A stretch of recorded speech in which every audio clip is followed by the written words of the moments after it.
the 7 urban wonders of the world. I do love a fact. So that's £20,000 and a dream holiday up for grabs. So for a chance to win big, text prize to 81119.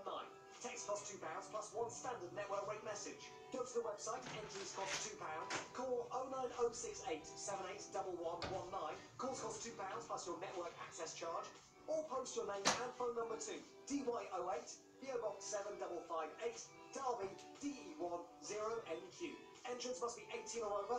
Lines close on Friday, the 22nd of February at 3 p.m. Good luck. After politician Jacob Rees-Mogg admitted last week he's never changed a nappy, one man has written about the parenting tasks he and his wife would happily pay someone else to do. Now, he said his wife would pass on the responsibility of weaning their son onto solids, and that he would delegate cutting his son's nails.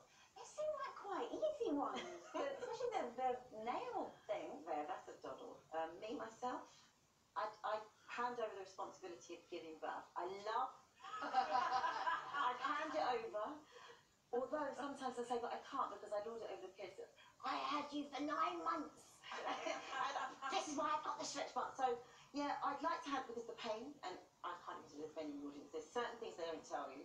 That thing about women wouldn't have babies if it didn't hurt them. You're lying. You're lying. You are lying. So, yeah, that'd be my main thing. So mine would be, mine would be, and I'm just looking on here, mine would be the teenage years, completely the teenage years, because as I've actually sat on this show, my teenage son has texted, Mum, I know you're on telly, but please may you put a small transfer in today. I may, with several Ys, have possibly, well, definitely bought 1 or more pairs of shoes over the weekend, and I need to come to London. I know I shouldn't have spent it that quickly. I never do usually. Well, you're lying, Lucy. And no, I'm not putting it in. I was going to say, lack of sleep, because Grace didn't sleep for like the first 2 years of her life, but we've had so many comments on this, and there's one word here, and it's just reminded me, this is what I would farm out. Knits. Knits. Oh, if I added up how many times I have done the knit patrol, no thank you. Finley used to, well, actually they both had knits. I think anyone who's got crazy. all All kids get knits. all get knits. Mine, now, I don't even know if I should say this because Amy's going to kill me. I'm going to say it anyway. When she was just under 2, I suppose, she wasn't potty trained yet, so she was still sleeping in nappies. She used to do this thing, right, where you'd come in the morning, and every morning I'd open the door and go, please, no. Oh, my God. And she would have taken her nappy off. No. Scooped. No.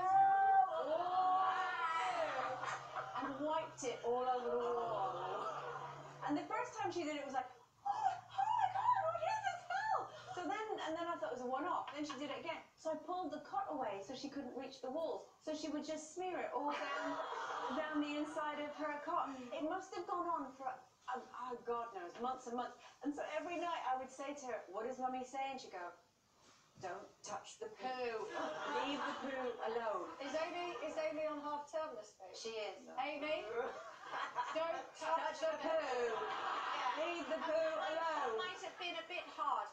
Hello, is that the nanny agency? I'm looking for someone to come in and deal with my daughter's smearing problem. I know! There's a few here, actually, we've pretty covered them. We've got the teenagers having to pick their noses for them. Never quite. Oh, do you know, I enjoyed that. Oh, did you? I always have it, no, honestly, I shouldn't. No. Then we've got another one, which again, I can feel the brushing the teeth and the hair, getting them to. Particularly, you've got boys, but girls with long hair. Oh, and the tantrums. Giving them a bath. I never wanted to get in, and then they never wanted to get out. So you'd fight them to get in, and it was like an unhappy octopus. They'd be hanging on to you like this and climbing up your head, and then they didn't want to get out. And obviously the serious ones, colic. Dealing with sickness, despising vomit. Potty training, all of really making in pain, basically. all of it. I mean, as I say, it's all part of parenting, isn't it? All of But there we are. The teenage years for sure. I'm sorry, Amy. I'm sorry, I told the world. Now, kids hate us doing this. not as much as our husband, but there we are. Now, actress Jenna Coleman has opened up about her most embarrassing moment, which took place after she walked into a sandwich shop at Leeds Station. So picture the scene. Jenna Coleman, she walked into a sandwich shop at Leeds Station. We're going to act this out for you in case you're wondering what I'm doing. And she says, "Can I have a sandwich, please?" Do you want to go for a drink? "I'm so sorry, I've got a boyfriend." No, it's a meal deal. It'll take a sandwich.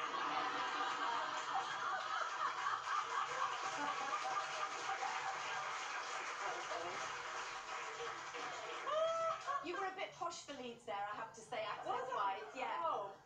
Well, she was just at Leeds Station. No, She isn't from Leeds. Yeah, Do exactly. you think that's lost you the BAFTA? Yeah, I think.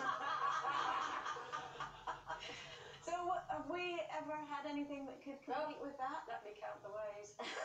I remember when I was young, free and single, I was going on the train up north on a job. Was it near Leeds? Lovely I think sandwiches. it might even have been Leeds.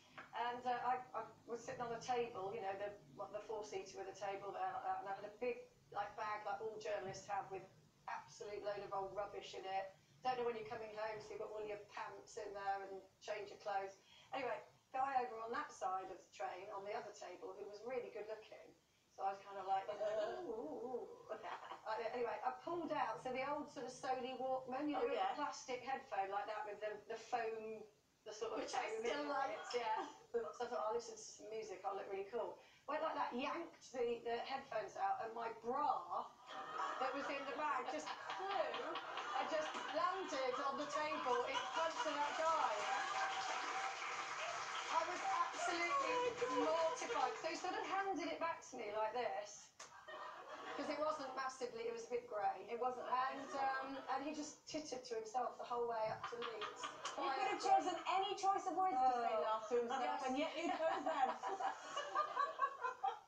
Now, how much time have we got for all of Well, these? no, I mean, to be honest, back in the day, I've had several that I could never even talk about on the television. But ones that I still get that thing of you get a rash when you think about it was only a couple of years ago, and I was invited, very lovely, to go to the House of Commons for a pre-Pride of Britain thing. Oh. And I was with Pride of Britain herself, Miss Carol Vorderman, and we hadn't seen each other for ages. We're chatting. And at one point, this guy came in and he was looking over and sort of did this. And I went, ironically, to a similar topic.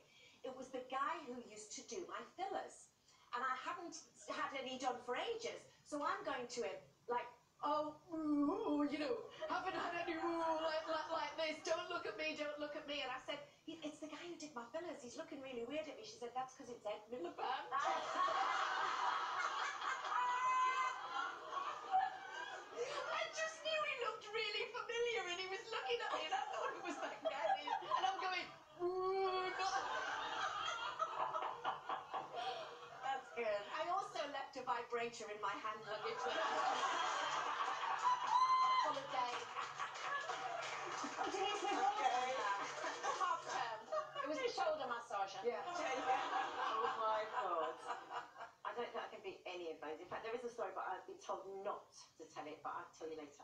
But anyway, the bottom line is that, no, it wasn't that bad. I was supporting Rick Astley last year on tour, and when I'm going to sing to the audience, I crouch down, and I have these really high heels.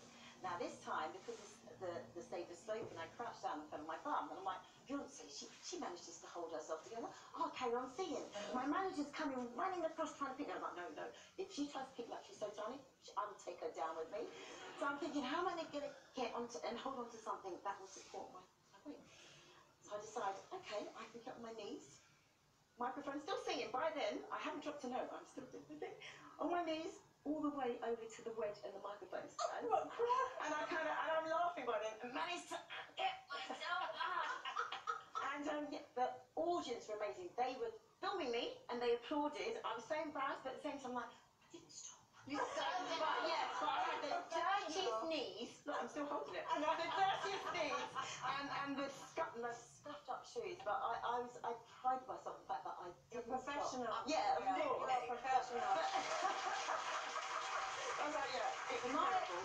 It's funny, when you think of embarrassing moments, it's hard to kind of narrow it down, because there's loads. Mine was, it's one that has always, you know, and you think back and you just think, oh my God, this is when I was a student, and it was in our third year, and we were going around viewing a house just to, you know, to move into. And how can I put this in a ladylike way? I could feel a bottom pop coming. And I could feel it coming, and I thought, I don't want to do this in here with everybody. So I stepped out discreetly into the hall. Oh my God, it was the loudest noise